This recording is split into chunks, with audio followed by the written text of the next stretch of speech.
Hello everybody, this is Danilo Cuellar from peacefulanarchism.com, out here in the Catskills Mountains with you all once again, enjoying the spontaneous order that surrounds us all.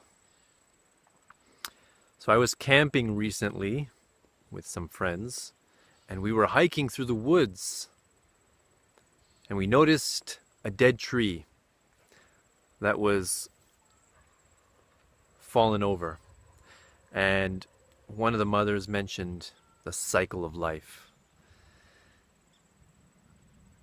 and it really got me thinking that the cycle of life exists not only in the natural world but also in the economic world. In the natural world, we see birth, growth, decay, death, and rebirth. Resources are conserved, the weak perish, the strong survive. Nothing is wasted, all is put to use. So too in the economic world. In the free market, businesses grow, prosper for a while, thrive, slow down, decay, and die. And new businesses are born. When an entrepreneur seeks to open up a new business, he must acquire many resources to do so. He must acquire human capital, financial capital, and the business begins. And the consumers, the market, will decide whether this business contributes value, whether it raises standards of living, whether it makes people happy. And if this is true, then the business will be patronized and the business will thrive. And resources will be delivered to it so that it can grow and prosper. Consumer is king in the marketplace. If you wish to survive and prosper as a business owner, you must learn to serve your customers. You must learn and anticipate what your customers desire, want, or need. And if your business is not adequately serving your customers well, they will not patronize your business, and your business will slow, decay, and die. And those resources that were allocated to growing your business will have been freed up for other bold and enterprising entrepreneurs to try their hand at creating another business, to serve the consumer, to make the consumer happy, to create value. And it is in this way that the most efficient allocation of scarce resources occurs. By definition, if the consumer is happy and satisfied, those resources have been efficiently allocated, and that business will thrive. If not, it will fail. This is the free market. When the state is introduced into this magnificent equation through its initiation of force, through its violent taxation and regulations, this beautiful symphony is meddled with and interfered with temporarily.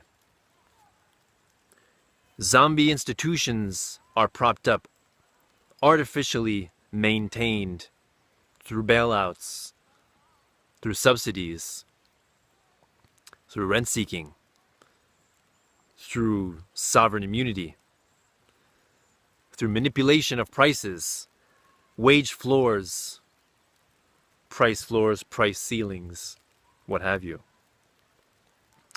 This process can be manipulated only so long. For once reality catches up to this manipulation, the result can be treacherous, can be painful to those people that have depended on these artificial subsidies and grants. Reality can be staved off only so long. The recognition that resources are scarce and desires are infinite is an economic reality we all must contend with. The introduction of the state in any economic affair, in any business, transforms that into an undead mutant version of that business. And it may stay afloat regardless of consumer approval or patronage, but for only so long. Reality catches up to us all.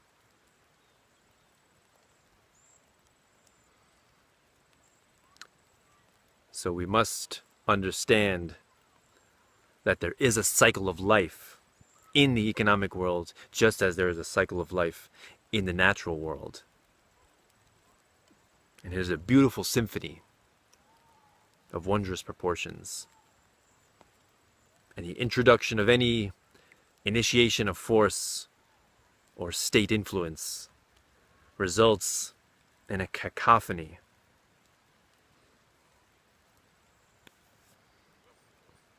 of horror, of epic proportions.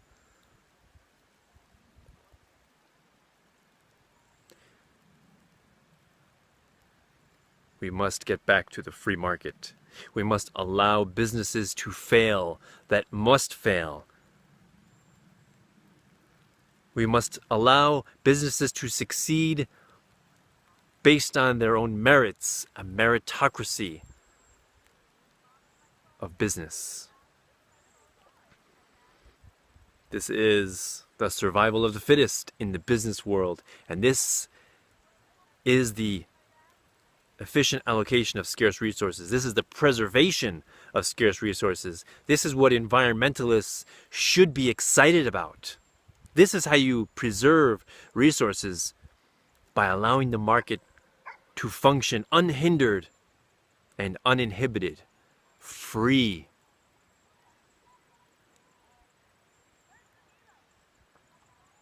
It does not need to be meddled with, and once it does, like a butterfly's wings, it is automatically destroyed.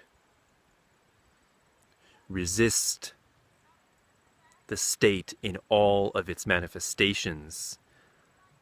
Conduct your businesses outside of the state. Raise your children outside of the state. Educate your children outside of the state. Live as much as you can outside of the state. This is how we starve the beast. This is how we create a more beautiful future, and one that we will be proud to hand down to our children and our grandchildren. Thank you very much for listening. This is Danilo Cuellar from peacefulanarchism.com. Enjoy the magnificence.